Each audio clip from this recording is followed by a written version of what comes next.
Howdy, my name's ryleigh Shubert. How many of you have a best friend? Maybe a lifelong one. Well, today in my speech, I'm going to be celebrating and going over some memories that I have with my best friend. In this speech, I'll be going over how we grew up, some of our favorite memories together, as well as her life achievements. Now let's get into it. My first topic is how we grew up together. We met when we were 5 years old.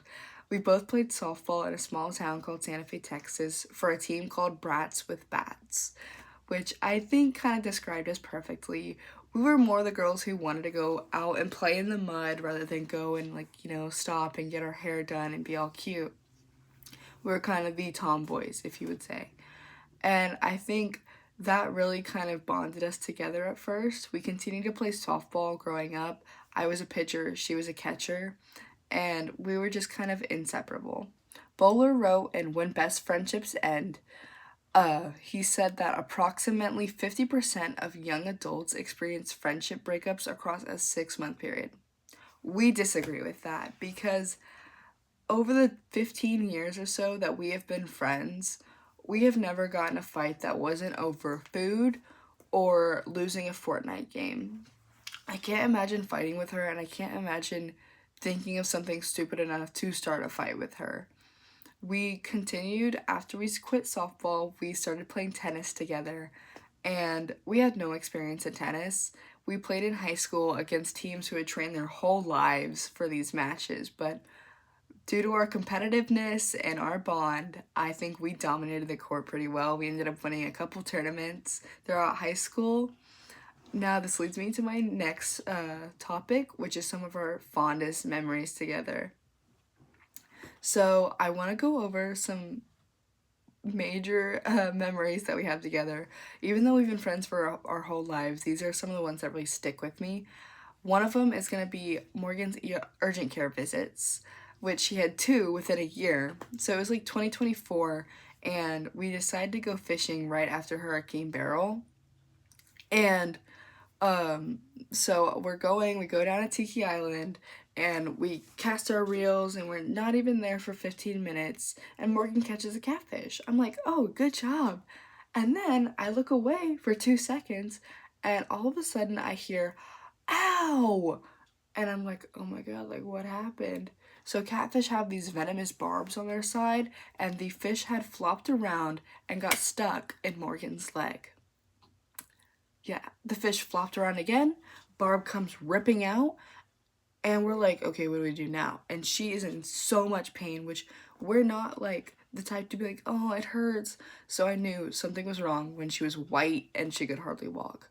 We rush over to the urgent care on the island, and I have to fill out her forms for her, give them the copay money, all these things. Finally, they take her back, and I have to sit in the waiting room alone.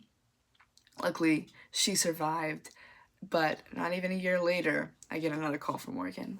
She's like, hey, can you come drive my car home? I rolled my ankle, whatever. Yeah, drive her car home. She gets dropped off. And then, like an hour later, she's at home. She calls me. I'm thinking, oh, she just wants to play Fortnite. No, she calls me again. Hey, can you take me to urgent care? Yeah, so her ankle swelled up to be the size of like a bowling ball. And we get over to urgent care. They give her a boot. This time, I got to go in the room with her. A lot better. But yeah, so then another more recent memory of ours is gonna be just this past Saturday, as in like 2 days ago, when we went down to Austin for my org's barge. We had got done with our barge, and we all decided to go to 6th Street. We were on 6th Street, and we were having a good time, but then we were trying to go into some different establishments that were 21 and up. We're both 20, so obviously we could not get in. And these girls in my org were just like being really Debbie Downers and like, you're not gonna be able to get in, blah, blah, blah. And they just couldn't have a good time. Like, and so me and Morgan were like, you know what? Y'all go do y'all's own thing. We'll do our own thing. And so we did. We ended up going to multiple different establishments. Right after, we got pizza, and we had the most fun Uber home. We had such a great time. And once we got home, Morgan looked at me and she said, I know this is corny, but I really think me and you can have fun anywhere we go. And I think this is something that really reflects our friendship as a whole. Now, let's get into my last topic, Morgan's accomplishments. We're great together, but she's even better on her own. Morgan played high school volleyball. She played for the varsity team for all 4 years.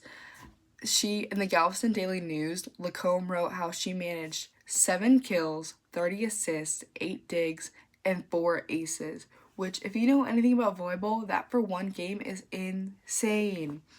She also graduated number 4 in our class, and now she attends Texas A&M pursuing her bachelor's in business administration. She's also very involved at Texas A&M. She's in multiple orgs, and she plays rec and intramural volleyball, which she has won multiple championships in. I'm so proud to call her my best friend, and I really hope that you got something out of this speech. So to conclude, I wanted to celebrate my roommate and best friend for some of our greatest memories together and how we met. We went over our childhood together, some of our fondest memories, as well as her life achievements. I really hope you have a best friend as great as mine, and thank you for listening.